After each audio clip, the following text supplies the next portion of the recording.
Rolls-Royce, the maker of bespoke six-figure luxury cars, had its best year ever in 2014, selling 4,063 of them.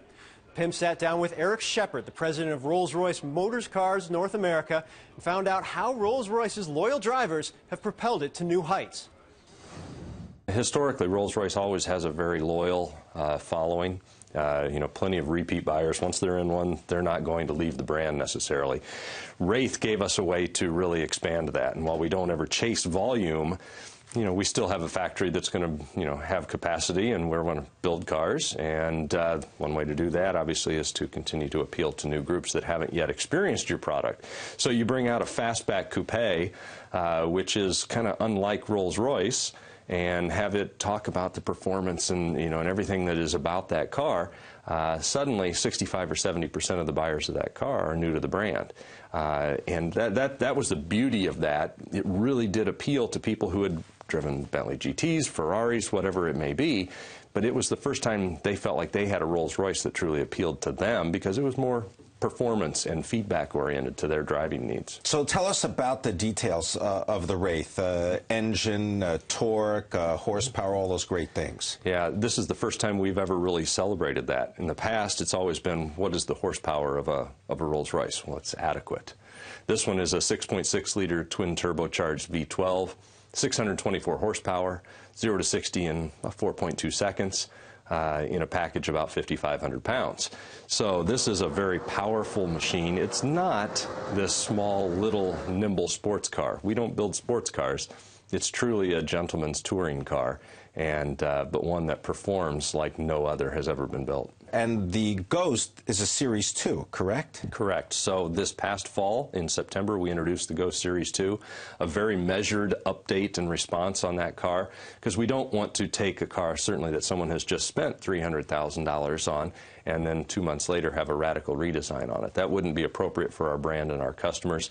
So this one, really encapsulated all the latest technology that we have to offer, and really did it in a very sensible way that you can see that it is still a Ghost, but when you put them side by side, you see that little measured response. What about the Phantom? Phantom is, really the flagship. It's obviously, been around since 2003. Was the first car that rolled off for Rolls-Royce under the stewardship of BMW. And, slowly we added a few models in there with the drop head coupe and the coupe, and obviously it has the extended wheelbase on the sedan. That car does have a new Phantom coming in the next few years. We're not ready to talk dates at this point, but the question does come up, what's next for Phantom? And yes, there will be another Phantom. Do you sit higher in the new Phantom than you already do? I can't comment on anything in the new Phantom at this point, but there is one coming. There's also a trend that's going on with Rolls-Royce that has to do with bespoke automobiles, and it may not be bespoke everything, but you want the potential customer to get more involved in the actual creation of the car. Bespoke around the globe has been a much bigger part of our business, and when you look at the U.S. automotive market, it's typically one of instant gratification, and Rolls-Royce certainly was not immune to that in the past.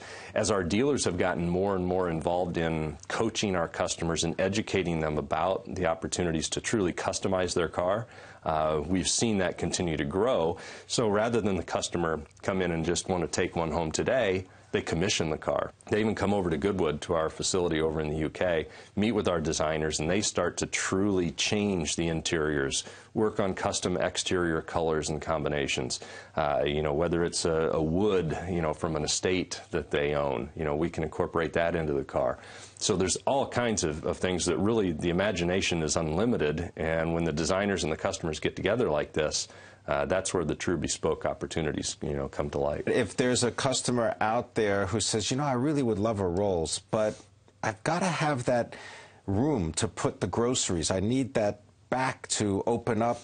Anything in an SUV on the future? The SUV question, of course. A couple of things on that. We're not a sports car company, and we're not a utility car company. So an SUV really, while the market is appealing, it's not necessarily an SUV market for us. But there is something there that our customers do want a little more of that capability. They're asking for it. We've challenged our designers and our engineers to come up with some options and some designs for that. And we've moved through several of these stages.